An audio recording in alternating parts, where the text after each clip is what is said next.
We have got the latest from the Supreme Court confirmation hearings on Capitol Hill with someone who has sat through all of it. But before we get to that, let us turn to the Democratic presidential candidate Joe Biden in 1983 on a topic very, very important to the Supreme Court. President Roosevelt clearly had the right to send to the United States Senate and the United States Congress a proposal to pack the court. It was totally within his right to do that. He violated no law. He was legalistically absolutely correct, but it was a bonehead idea. It was a terrible, terrible mistake to make, and it put in question, for an entire decade, the independence of the most significant body, including the Congress, in my view, the most significant body in this country, the Supreme Court of the United States of America. Boneheaded indeed. This is Verdict with Ted Cruz.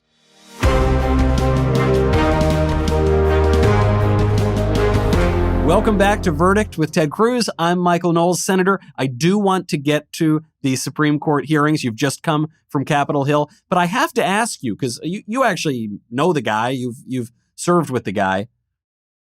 What happened to that Joe Biden? I find myself agreeing with that Joe Biden in 1983 than the one today I don't know about.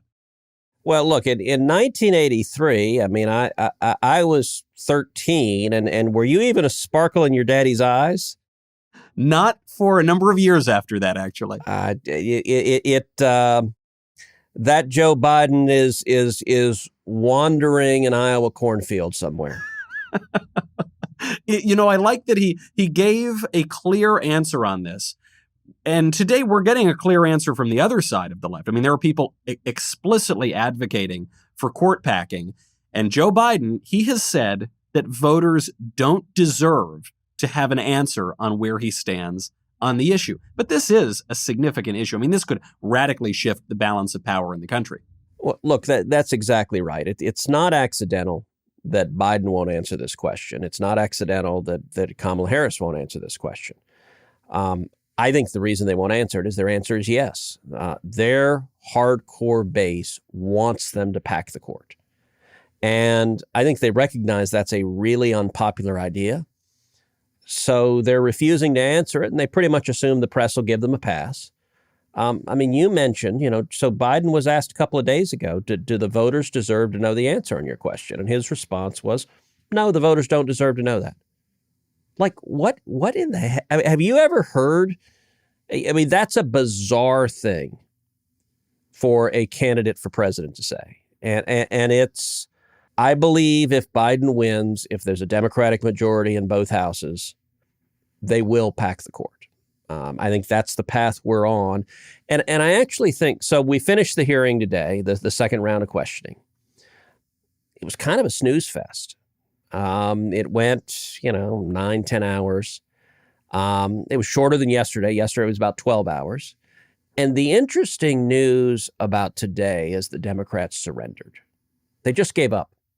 They have decided Amy Coney Barrett is going to be confirmed.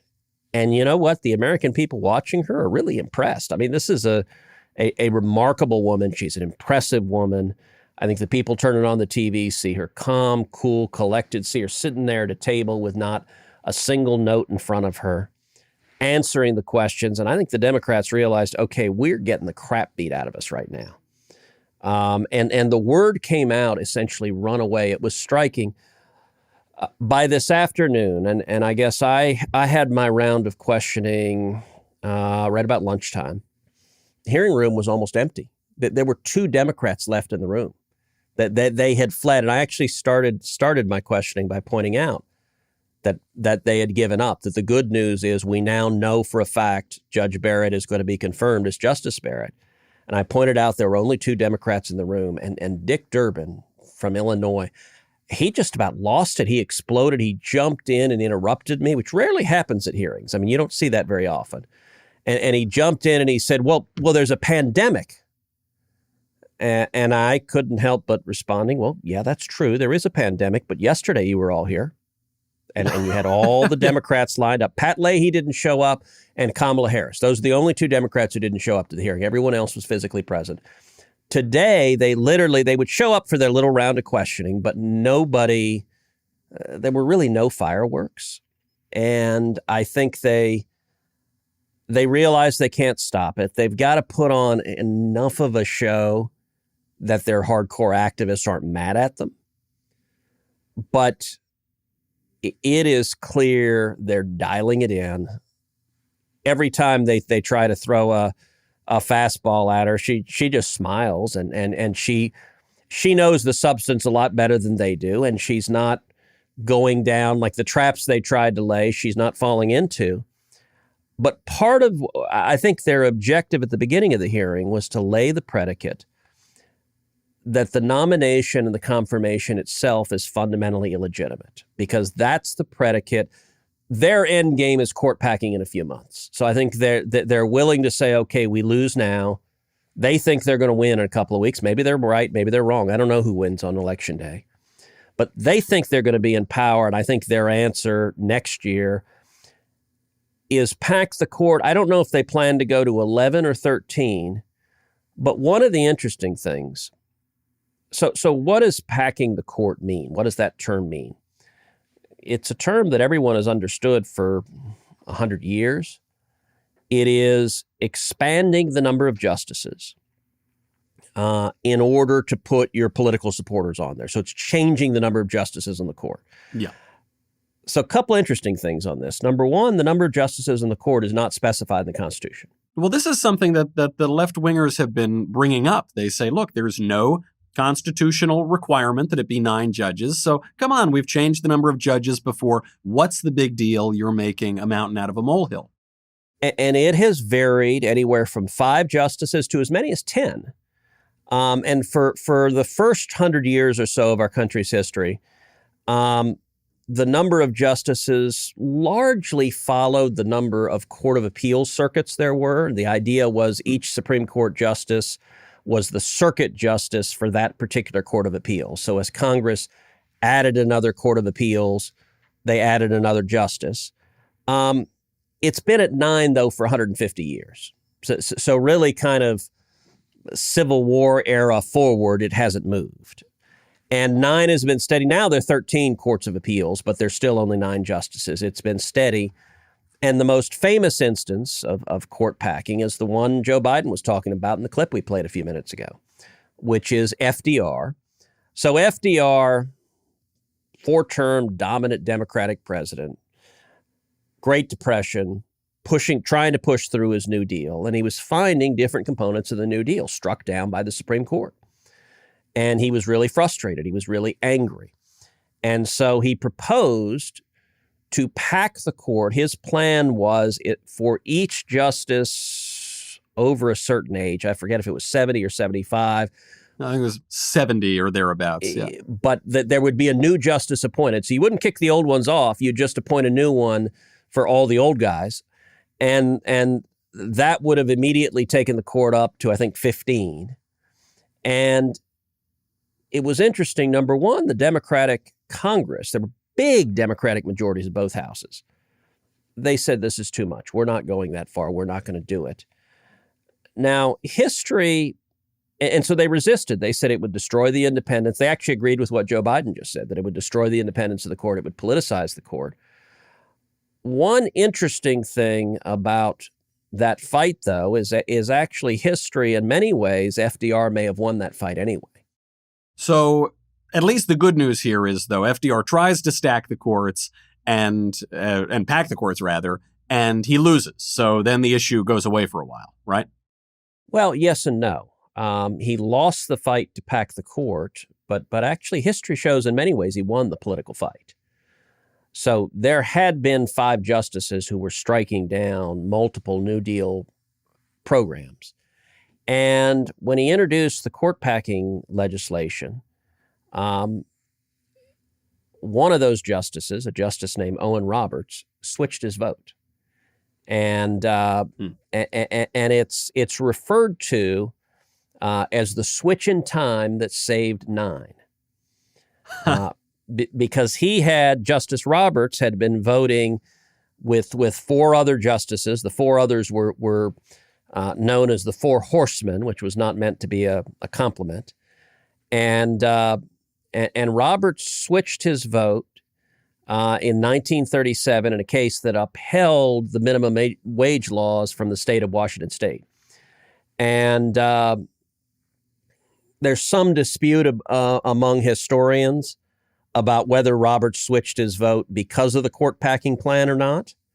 But whether he did or not, before the plan, there were 5 justices ruling regularly against FDR. Once FDR launched a full-on assault on the court, it switched and they began rolling over for him a whole lot more. So either way, the independence of the court was I think substantially jeopardized, even by the proposal of court packing. And I think that lesson has a lot of powerful significance for where we are today. I think part of the reason Democrats are threatening court packing is A, I think they mean it and they'll do it. But B, I think they're also perfectly happy to try to intimidate the current justices. We've seen John Roberts flipping his votes in a bunch of cases lately and voting with the liberals. And in fact, Sheldon Whitehouse, a colleague of mine on the Judiciary Committee, wrote a letter to the Supreme Court in a gun control case, basically threatening the court that if they didn't do what he wanted, they would have to, I think the phrase he used was restructure the court. But it was a threat of court packing. And what's interesting, and part of the reason I believe that this threat is real, this is not, there's some folks in the media, some folks who think, gosh, they really wouldn't do that. That seems really radical. The biggest indication to me that they really mean it is there is a concerted effort among Democrats and the media to redefine what it means to pack the court. Right. So, we've talked about before the incredible message discipline that Democrats have. About a week ago, the talking point went out that every Democrat began repeating, which is, well, the Republicans have been packing the court for 4 years. Well, that's not actually what packing the court means. Filling vacancies, when there's a vacancy, appointing a justice, confirming the justice, that's not packing the court. Packing the court is expanding the number of justices to put your cronies on there. It's a very different thing. And they're trying to, you're seeing the media exercise this theme, and I think it's all set up to have it be the predicate for next year to say, well, Judge Barrett was illegitimate, Trump packed the court already, so we just need to, actually AP, they recently wrote an article where they said to depoliticize the court. So you want to talk about an Orwellian term, packing the court, adding new left-wing justices and growing it beyond 9 to, 11, 13, wherever they go, is according to the Associated Press, is depoliticizing the court, the AP wrote this week. And it went on to say, which some critics have referred to as packing. Well, no, actually, everybody referred to it as packing.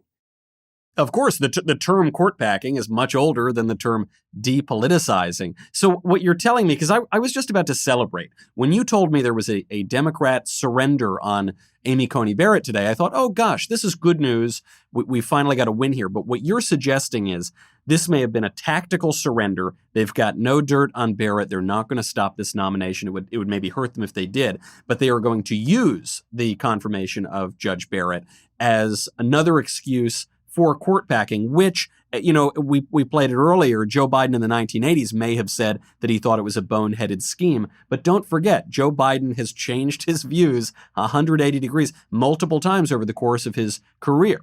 You saw this actually during the George H.W. Bush administration, where he said it would be a terrible idea to nominate and confirm a Supreme Court justice in an election year. Then fast forward to 2016, he said it is absolutely essential that we nominate and confirm a Supreme Court justice in an election year. Fast forward to 2020, he's flipped on this again. So I see there's no reason not to suspect something similar would hold for the question of court packing. Well, it's not just Joe Biden that's changed his views. Practically every Democrat has. I read a number of these statements today at the questioning. Pat Leahy, in 2017, quote, the Judiciary Committee once stood against a court-packing scheme that would have eroded judicial independence. That was a proud moment.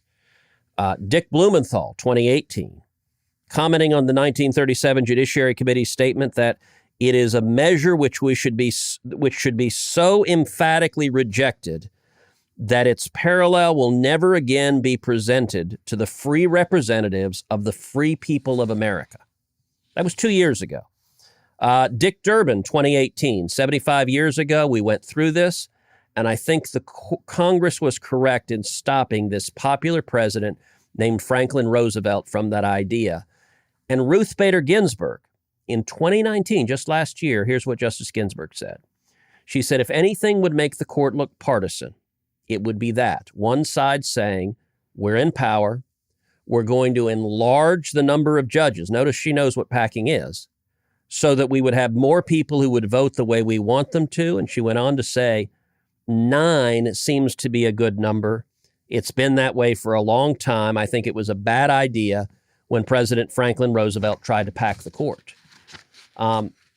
They all agreed with this until they got very unhappy with the president's judicial nominations for the vacancies that he had. And at this point, I think it is all about power.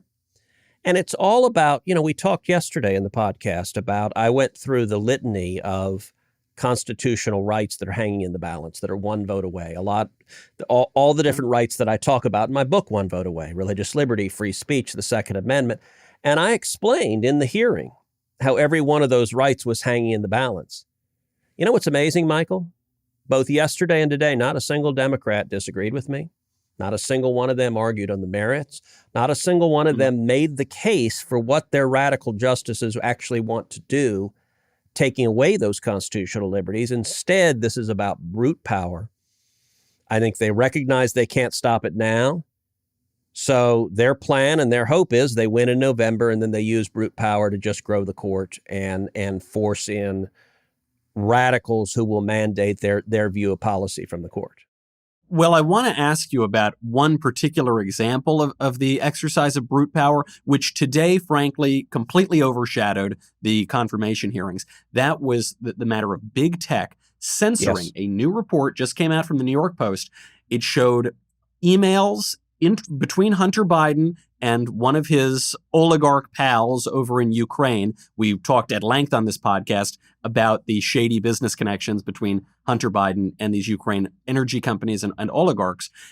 An email suggesting that Hunter Biden not only discussed this issue with Joe Biden, but actually introduced the Ukrainian oligarch to Joe Biden. This is very explosive stuff during a presidential campaign. Big tech platforms, Facebook and Twitter, censored the New York Post report. They offered no evidence to the contrary. They had no reason to suggest that this was not real. They simply said this could be damaging information. Damaging to whom? Damaging, of course, to the Biden campaign. And the craziest part of it all is it worked. It didn't work to stop the conversation, but it worked to stop the spread of this particular link throughout big tech. We've criticized big tech on this show before. I did not know that those companies would take election interference to this kind of a dangerous extent. I don't know if this New York Post story is true or not, but it was really quite stunning. This afternoon, both Twitter and Facebook just decided we're going to block this story. And by the way, so they would block it, if you tweeted it. If you tweeted it, if I tweeted it and you linked to the story, if you tried to click on the link, you'd get a warning on Twitter that this link has content that may be harmful. Well, maybe harmful to Joe Biden's political prospects, but it's not. Right. And not only that, they did something which I don't recall seeing them have the cojones to do before. That being a Cuban term. I'll look it up. Which is they banned the New York Post itself. So the New York Post publisher, the Post was, and the Post has one of the largest circulations of any newspaper in the country. I mean, this is not, Bob's newsletter. This is the New York friggin' Post. Right. And they blocked the Post from tweeting out their own story. And mind you, neither Twitter or Facebook say it's false. Neither of them they don't have any evidence that it's inaccurate. They simply made the unaccountable decision, the arrogant decision, we will not allow this to be shared, discussed, and you, the press, can't even put out your own stories. And it was so brazen, Senator. The staffer in communications at Facebook who made this decision to suppress the information, he ended up tweeting about it. I looked up his bio. Do you know what his jobs were before he started working at Facebook? He worked for Democratic political action committees. He worked for Democratic elected politicians. He is a Democrat operative at a supposedly neutral tech platform, using that neutral tech platform to suppress damaging information about Democrats mere weeks to an election. How can we permit that to continue? So he has on his Twitter bio that he is an alum of California Democratic Senator Barbara Boxer's office. So not just any Democrat, but one of the most partisan left-wing Democrats to ever serve.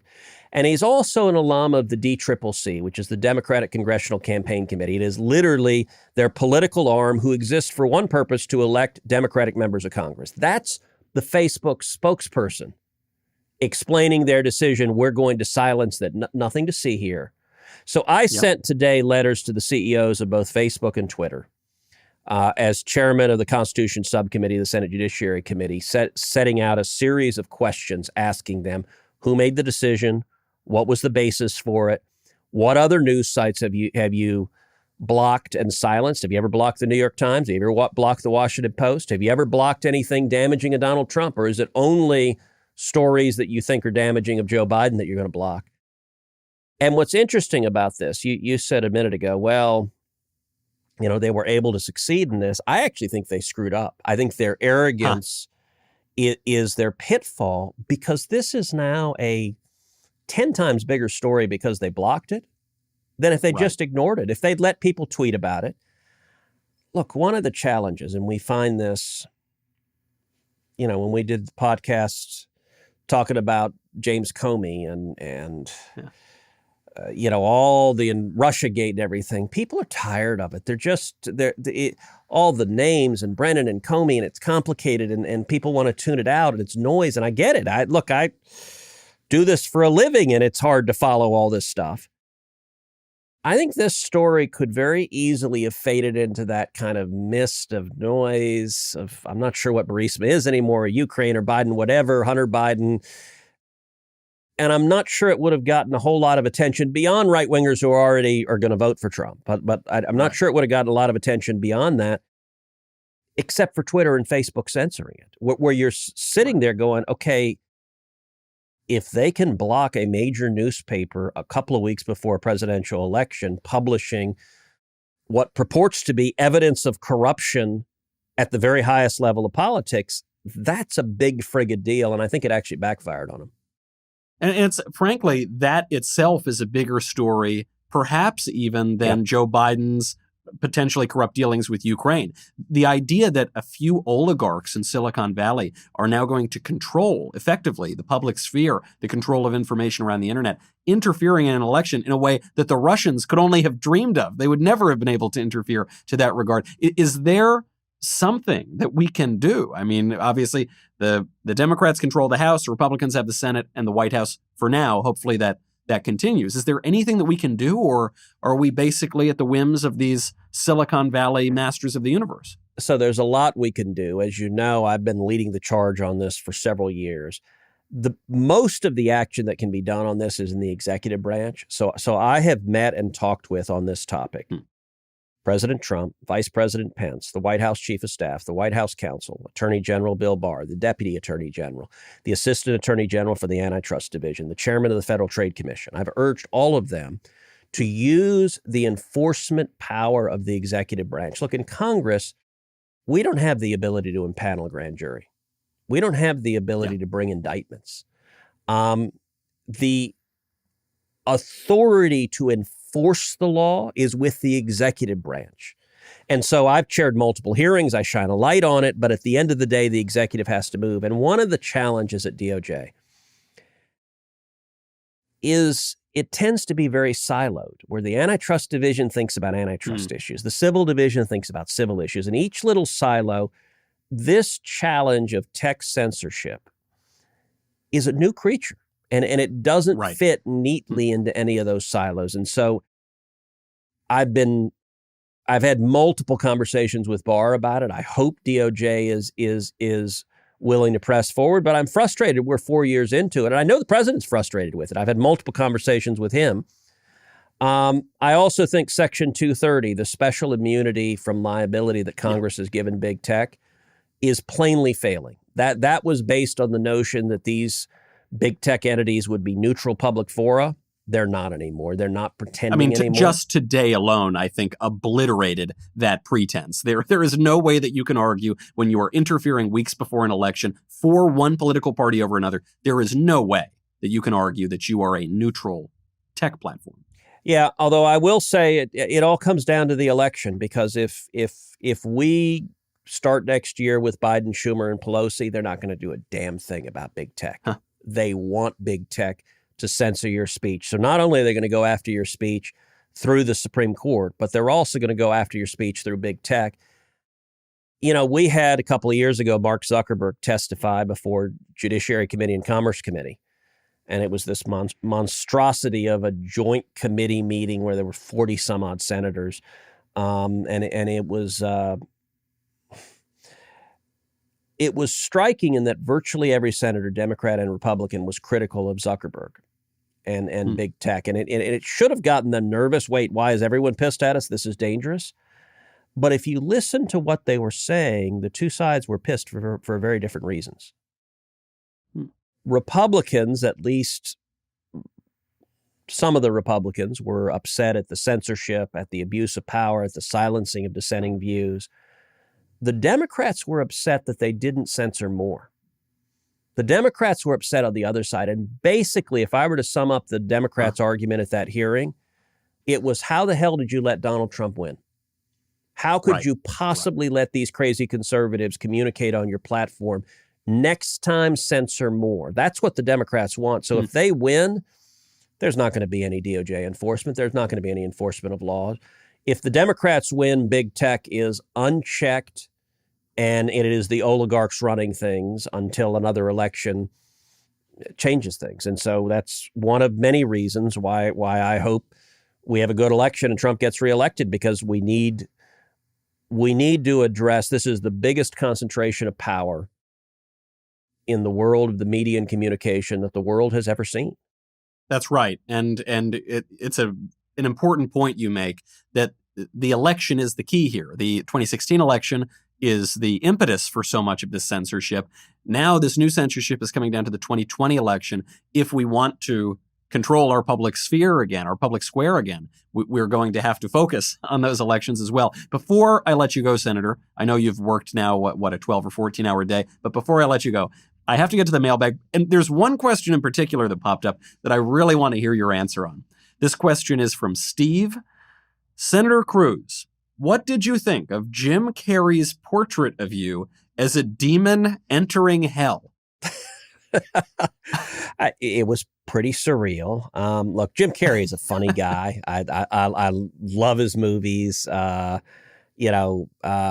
Mask was hysterical. What is the one where he plays the newscaster who becomes God for a period of time? Oh, yes. Bruce Almighty. Bruce Almighty. I mean, Bruce Almighty is side-splittingly funny. He's a talented guy. He's gone hard lefty. And he's actually a pretty talented artist.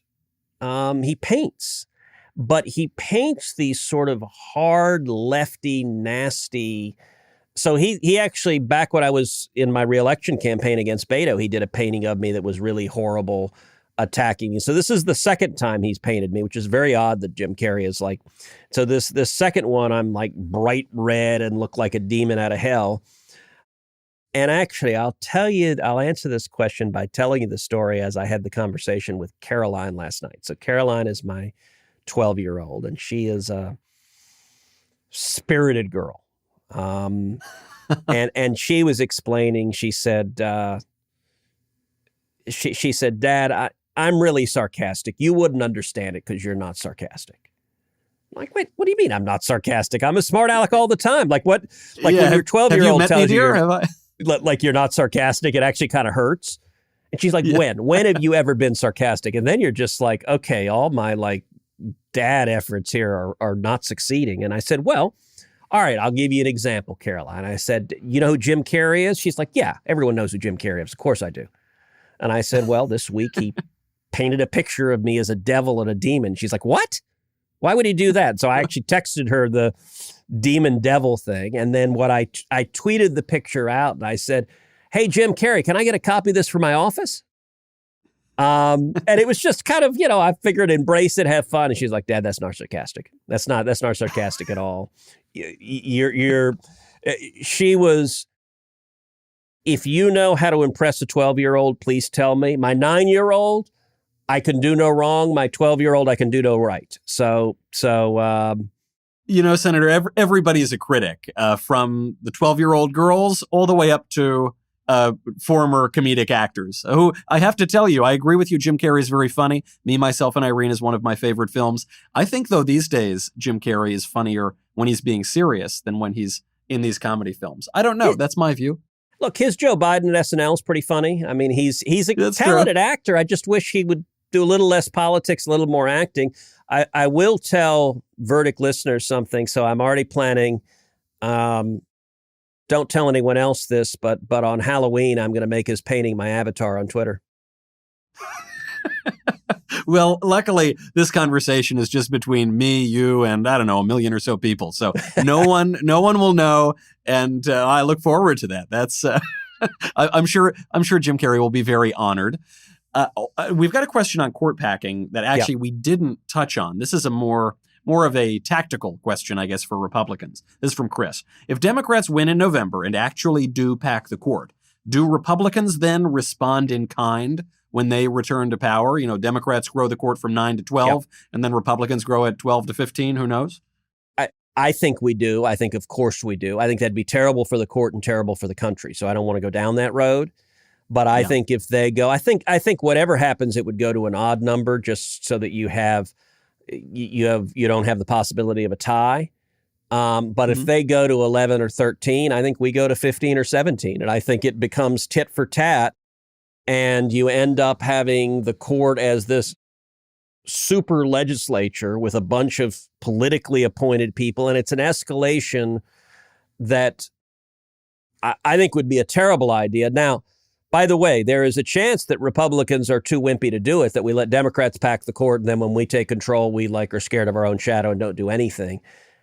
I'm hopeful we wouldn't do that because, frankly, if we find ourselves in that picture next year, even though I think they're going to do it, I'm going to fight as hard as I can to stop it. And then one of the main arguments I plan to use is, if you do it, we'll respond in kind. And if you can't even credibly respond to that, then you might as well just give up right now. Right. It's a sort of political version of peace through strength. If you have strength, that will hopefully encourage your opponents not to be so aggressive. But I think you're absolutely right. The idea of unilateral political disarmament is just absolutely mad, and it will only invite more political aggression. It's worth noting that Republicans, the first 2 years of Trump, we had the presidency, we had the Senate, and we had the House. We could have packed the court then. Yep. We could have expanded it from 9 to 11 or 13 and just immediately stuck on justice. We didn't do that.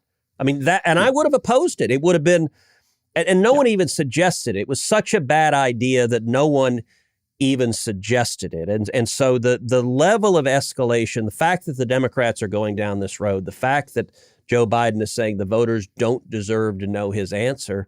I mean, it's a really scary escalation. And it's, you don't have to look back to ancient history to say Republicans didn't do it. You have to look back 2 years ago. We didn't do it when we could have. It was the right thing not to do it then. And I hope we don't find it happening a few months from now. And it is scary to see even just that redefinition, the normalizing of that idea, as you said earlier, of court packing, changing the meaning of the term. You actually just saw this yesterday as a result of the hearings. Senator Hirono was lambasting Judge Barrett for using the term sexual preference. She said this was, which has been an innocuous term for as long as one can remember. She said this is offensive. And then over the course of the day, everyone seemed to get on board, the media, leftist politicians, even the dictionary online. I think Merriam-Webster's changed the definition of sexual preference to say that it's now an offensive term. That kind of power all in one place is obviously a great threat. And it just shows you what the normalization of a term like court packing could lead us to. So Webster's dictionary, in one day, when the Democrats criticized the term sexual preference, they changed the dictionary definition the next day. That's a little terrifying. Noah Webster's got to be twirling in his grave. Right. A final point that's just kind of an interesting observation on that sexual preference issue. So both Mazie Hirono and Cory Booker lambasted Judge Barrett for using the phrase sexual preference, which I don't think Judge Barrett meant to convey anything.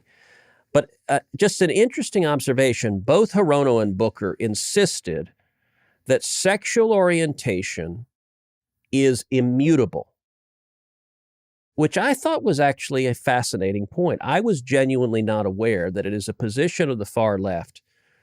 Immutable means not capable of changing, always constant, never changing. I wasn't aware that the far left maintains that sexual orientation never can change, that it is unalterable.